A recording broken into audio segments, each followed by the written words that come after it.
Hi everyone. Oh my gosh, I just wanted to jump on really quick while I had a minute and share with you one more little tip about Alzheimer's, and especially for Alzheimer's caregivers.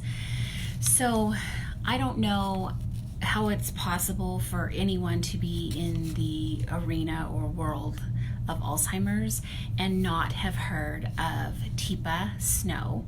So for all of you UK people who, I hear so much from the UK people how there's no support over there for anyone. Hi Desi.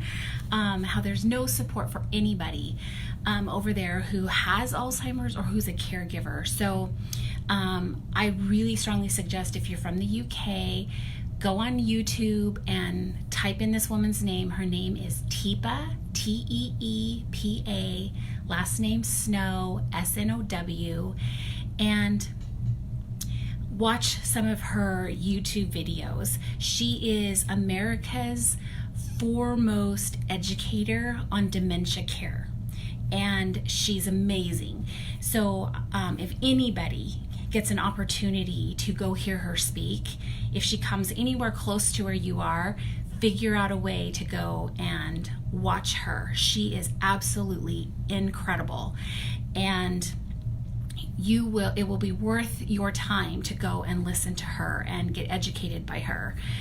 And she just has this soft energy about her, and but yet a lot of strength, and she has so wise on how to deal with dementia people.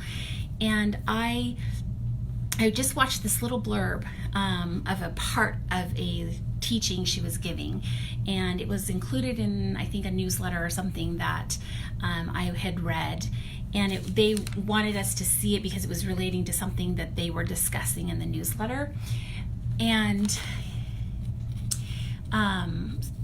let me just sidetrack here for a second. I don't know if you guys are aware of this, but since my mom was diagnosed with Alzheimer's, I have been on a journey to understand brain health, and I spend hours and hours and hours reading medical journals, articles, things on PubMed. I read newsletters, blog posts, I watch videos, I watch video series, I follow several doctors that are really up on their game, I read books. I just am like a sponge when it comes to information on Alzheimer's, because I just want to know how we can have a better brain. And not just Alzheimer's, but anything really brain related. So, I have so much information, but here's the thing. I have a lot of people come back to me and they say, well, what article was that? What medical journal was that? Where is the reference for that? How did you get that statistic? And to be honest, you guys, I can be working and listening to a podcast, and I will just quickly jot down a note of something to remember. I don't cite every source. I don't track every single thing that I get. I'm just learning. I'm gaining knowledge as fast as I can. Hi, Angela. Hi, Janine. Hi, Kelly. So here's the thing. I'm happy to share my resources of where I've learned information when I can. But please give me some patience and some grace, because I don't always know where it is, or where I heard that, or where I learned something, because, like I said, it's usually on the go, where I'm jotting a note, or I'm leaving myself a voicemail, or I'm sending myself a quick email so I remember it later. But back to the original thoughts was Teepa Snow. And this is something she said, and it just so resonated with me. She said, if my brain gets triggered by your distressed brain, I react in a way I don't want to. So I will hold your hand, give it a squeeze, and tell you I love you to bring us both back into the moment. And I love that so much, you guys. I feel like that encompasses my dad's entire way of dealing with my mom and my way of dealing with my mom. Do we get upset? Absolutely. Do we get frustrated? Absolutely. Do we sometimes want to pull our hair out? Of course we do. But you know what? we always stop, take a breath, and usually we hug her or we hold her hands and make her look in our eyes, and we tell her we love her. And it's so grounding, you guys. It pulls you right back into the moment.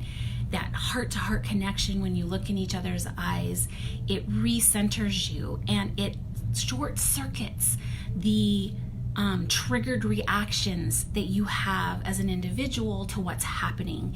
And I just want to go back to what you said.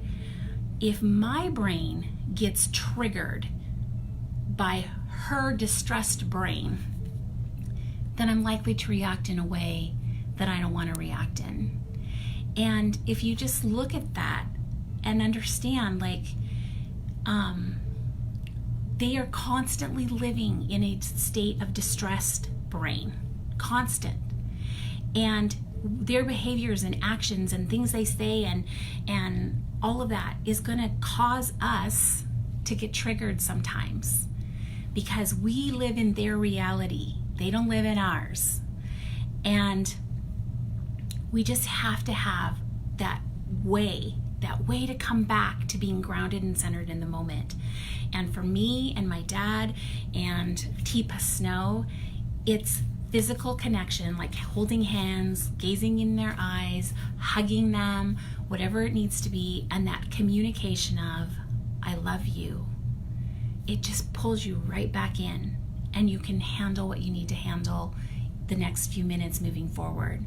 So for you caregivers out there, practice it, try it, see how it works. I'd love to hear your feedback on whether or not it's working for you. And like I said, if you don't know who Teepa Snow is, get online, find out who she is, watch some videos. It will be the best thing you've ever done as a caregiver. Have a great day, guys.